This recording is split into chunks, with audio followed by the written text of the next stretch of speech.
Anapaka-ombontsika ane fiadanan'i Kristy. Ivavaka sika.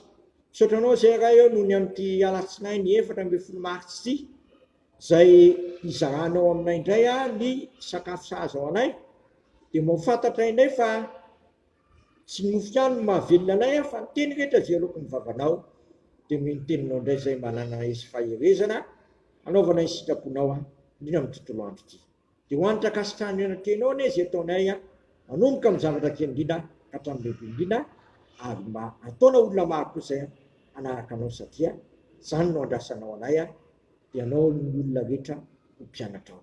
Saotra ray zanak'Afana Masinao. Amen. Ny anjara mofinainao antsika dia Jeremia 1:12 ery amin'ny 9:20 ka hatramin'ny 7:20. Jeremia 1:12 9:20 ka hatramin'ny 7:20. Amin'ny anaran'i Jesosy. Ary nampahafantariny Jehovah aho ka dia nahalala tamin'izany dia nasianao ny fanaony. Fa izao dia tahaka ny zanak'ondry bonaiky zay entina hovonoina, ary tsy fantatro fa izao no tetika nataony namelezany ahy. Aoka ho simbantsika ny hazo mba mivoany, ary aoka ho fongorantsika hiala amin'ny tany mivelona izy, mba tsy ho tsarovana intsony ny anarany. Nefa Jehovah tompony maro zay mitsara marina, ka mamantatra ny fo sy ny voa sy ny fo. Aoka ho hitako ny famalinao azy fa aminao nefa anakinako ny ato. Ho izao no lazain'i Jehovah ny amponina ao anatota zay nitadiny ianao ka manao hoe: aza maminany amin'ny anaran'i Jehovah, fandrao matiny ny tananay ianao. Izao no lazain'i Jehovah tompony maro. Ilovaliako izy ka ny zatovo fa tsabatra, ary ny zanalahy sy ny zanavavy ho fato mosary, ka tsisy hiangana izy fa tonga loza amponina ao anatota aho amin'ny taona hamalina azy. Masinao manamasinanay amin'ny fahamalinana, ny teninao amin'ny fahamalinana. Amen. Zany lahatsoratra masina zany dia ilazana ny zavatra tsy maintsy anjo amin'ny Jeremia. Ny zavatra tsy maintsy anjo amin'ny Jeremia dia ho akalain'ny olona izy, ary tsy akasitrahany olona ny zavatra ambarany. Jeremia raha teo moa dia volahatra amin'ny mpaminany tsy milaza fiadanana fa milaza loza. Zay ny mpaminany Jeremia, mpaminany milaza loza. Eto dia samy teny mihitsy ny vahoaka nanao hoe: zao no lazain'i Jehovah ny amponina anatota zay nitadiny ianao ka manao hoe: aza maminany amin'ny anaran'i Jehovah, fandrao maty ny tananay ianao. Aza maminany ny anaran'i Jehovah, fandrao maty ny tananay ianao.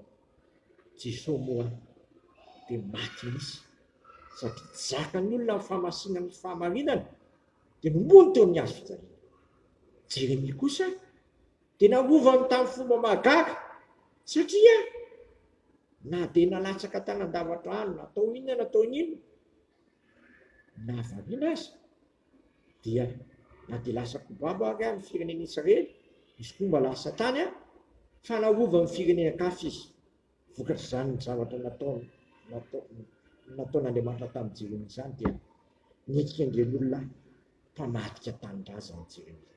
Kanefa na dia zany azy Jeremia dia tena niara-niomby nalahelo, niara-niomby naina tamin'ny firenena. Vokatry ny fanaovany sitrapon'Andriamanitra dia tonga manorery izy, voka ny fitiavany tanindrazany dia niomby naina, niomby nalahelo tamin'ny tanindrazana izy, nanoratany boky ny fitomaniana zay nanambara ny tomany nataony tamin'ny nandrianana any Jerosalema. Eto dia zao ny voalaza ery amin'ny 5 farany hoe: fa tsisy hiangana izy fa atonga loza amponina ao anatota amin'ny taona mahalina azy. Tanteraka tokoa zany ravana tamin'ny nahatongavan'ny firenena Babilôna ravaravany mihitsy ny firenen'ny Joda, indrindra ilay Jerosalema sy nisy ny tempolin'Andriamanitra. Nimpirava moa tempolin'Andriamanitra tamin'ny andron'ny Babilôniana, tamin'ny andron'ny Romanina, tamin'ny Antikrisy Epifana, ravarava ny avanao. Aoka koa tsy mahatra amin'ny aminao zany. noravaravan'ny fireneka fito ange ty firenetsika ty raha tsy mibebaka sy miala amin'ny raha tsy fanaotsika sika raha tsy mihaino ny tenin'Andriamanitra sika ka makatoro zany ka miala amin'ny raha tsy fanaotsika dia ho ravarava ty firenetsika ty. Moka mba tsy ho tonga amitsika ty teny Jeremia tamin'andro ty hoe fa isy tsisy angana izy fa tonga loza amponina ao an-tanin'arivo. Oka tsy marina amitsika zany fa mba hiverina inganino amin'ny tompontsika ankananizy amintsika fa Jesosy Kristy raha teo tsy avy antony marina fa za mpanota ianao mpanota zay miheno io tiany hibebaka tiany hiala amin'ny raha tsy fanaony dia meny fo vaovao sy fiainam-baovao dia lasa ny zavatra taloha indray tonga vaovao io. Amen. Misaotranao zay raha eo fa mandidy anay ianao mba hiala amin'ny raha tsy fanaonay.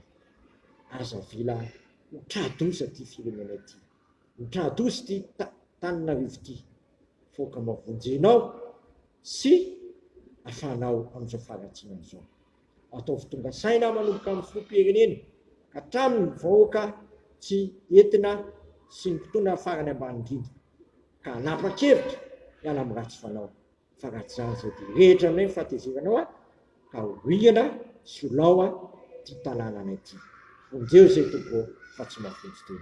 Isitraka ny ary hivavaka hoe anay zay nandanitra masina ane naranao no tonga ane ny fanjakanao atao ane sikaponao ety atany takina ny danitra mininy alina sahazo anay amin'ny mamelany erikay takina amelana izay miloka taminay izay mitondra anay amin'ny fakapanahy fa manafanay amin'ny ratsy manao ny fanjakana sy ny hery amin'ny voninahitra manakizay.